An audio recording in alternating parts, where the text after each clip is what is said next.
My stepmother claimed she'd inherit my father's entire estate after he passed away. She called me a stranger and told me to leave the house. However, I knew she'd come to regret it. My father secretly. My name is Lily and I'm 37 years old. One day, out of the blue, I heard from a colleague that my dad, Jared, had been rushed to the hospital where I work as a nurse. They said he was conscious and alert, so I went to see him as soon as my shift ended. "Hey, sorry for the trouble." My dad greeted me with a cheerful smile, but he had been brought in for abdominal pain and tests revealed he had colon cancer. When I was 14, my dad remarried a woman named Stephanie who would become my stepmother. As time passed, it became clear that Stephanie was a difficult woman. My biological mom had an affair and left home when I was in second grade. Since then, it was just my dad raising me on his own.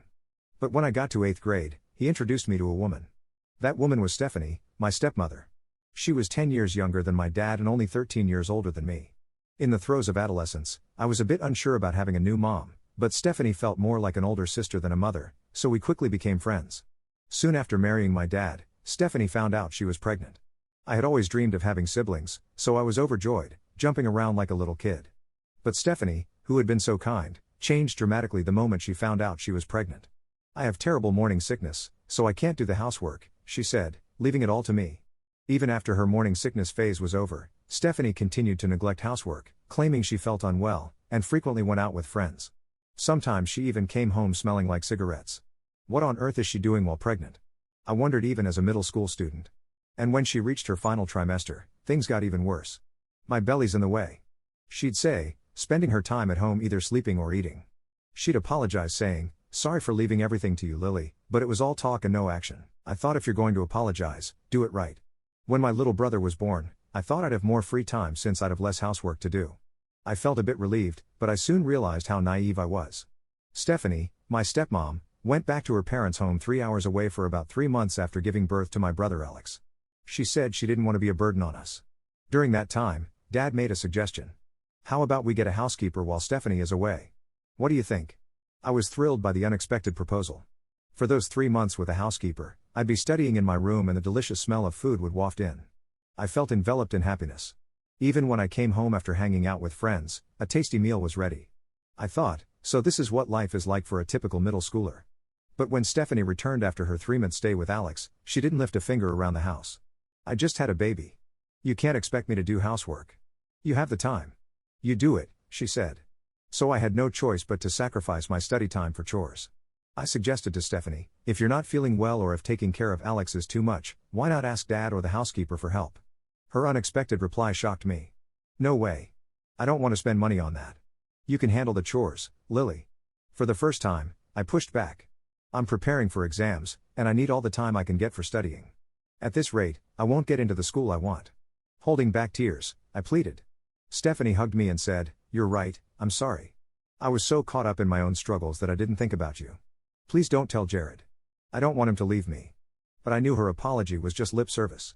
She seemed to think that a simple apology would make a middle schooler like me forgive her. As time went on, I could see through Stephanie's lies. Even when she hugged me and apologized, I felt nothing. We ended up ordering delivery for dinner that night. After that, Stephanie did start preparing dinner every day, but it was always elaborate dishes.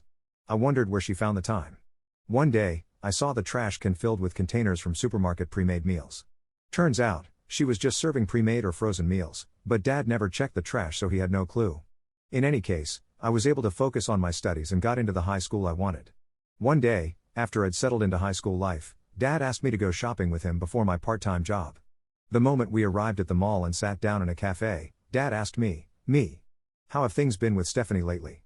Is she still making you do all the housework?" "Wait, you knew about that since I was in middle school?" "Yeah, I'd heard you were helping out occasionally, but it seems like more than that. I noticed the food tasted different after Stephanie came back," Dad said, revealing he'd been aware all along. He'd tried to talk to Stephanie multiple times, but she told him not to stress her out after the baby was born, so he felt he couldn't say more. Actually, after I finished my high school entrance exams, I was made to do housework again. On days off when I'm part-time, I still make the meals. Stephanie told me that if I said anything bad about her, she would tell you Dad to get you to kick me out. That's why I kept quiet until now. I couldn't hold back any longer and told Dad everything. He apologized and patted my head. After talking it over, we agreed that if I got into my dream college, I could move out and live on my own. "Go for it, I'm rooting for you." Dad encouraged me, and from that day on, I hit the books hard.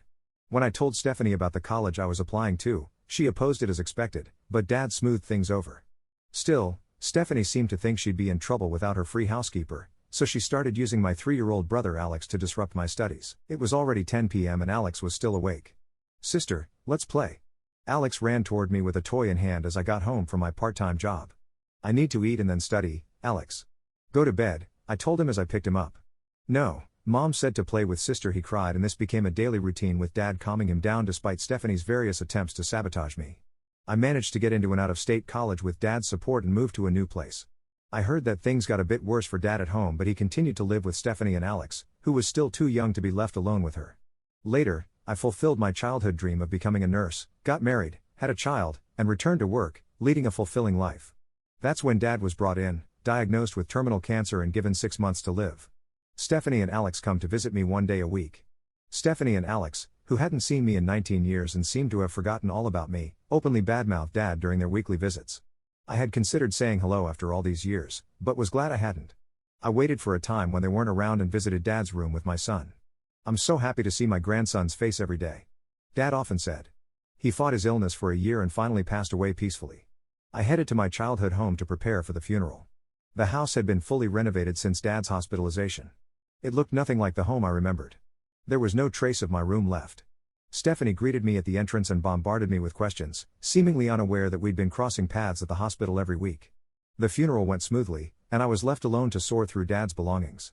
While I was reminiscing over a gift I'd given to Dad as a child, Stephanie barged into the room.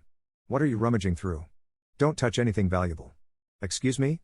Ignoring my confusion, she continued, "Don't you know, as a stepmom, this inheritance is mine?" I was stunned. "Jared is gone, so you're irrelevant now. Just clean up the junk and leave," she said, trying to kick me out. I left the house with only my memories of Dad warning Stephanie, "You'll regret this." Stephanie kept making noise while I was packing, but it didn't matter to me anymore. A month after Dad's passing, Stephanie contacted me. "We need you to come home next Sunday to open Jared's will." I agreed and arrived at the house with my husband Carlos. "Why is Willie's husband here?" "Willie, you know, is enough. Go home," Stephanie snapped. I revealed a crucial fact. "Are you sure?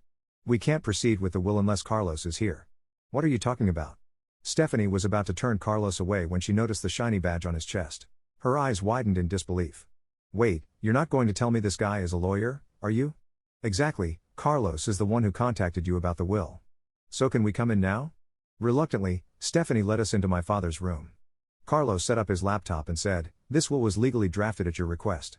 It reflects his wishes and is legally binding. No changes can be made."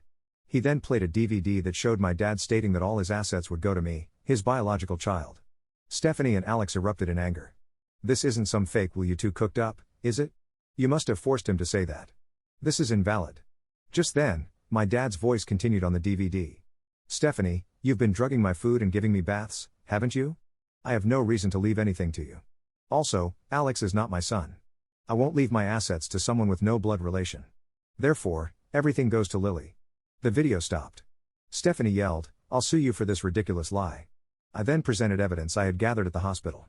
"Why is that old man so stubborn? I married him for his money, and he just won't die.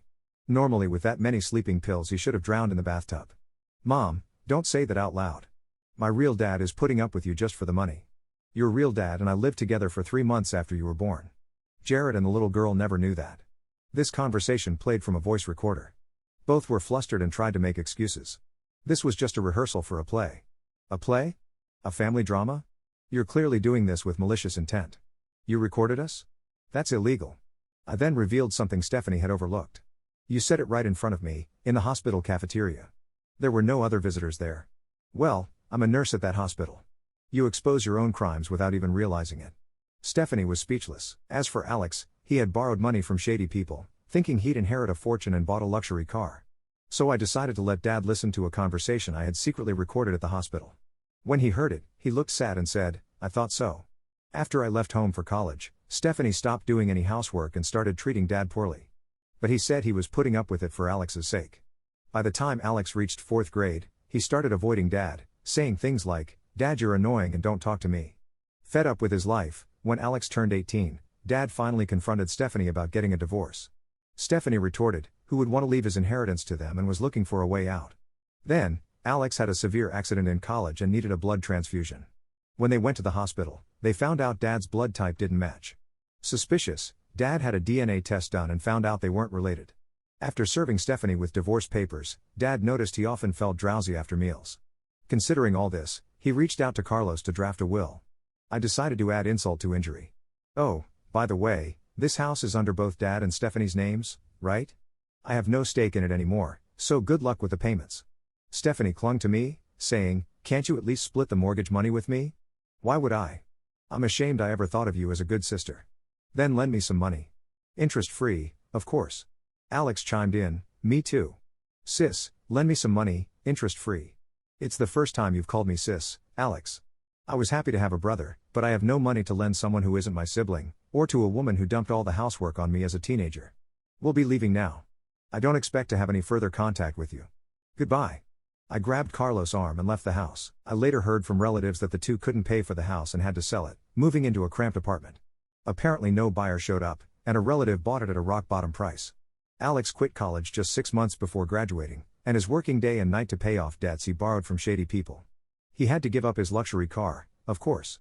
As for me, Dad left me more inheritance than I expected, thanks to his investments. I'm not obsessed with money, but I plan to use this inheritance to cover future expenses as my daughter grows up. I intend to continue doing my best every day, balancing my responsibilities as a wife, a mother, and a nurse.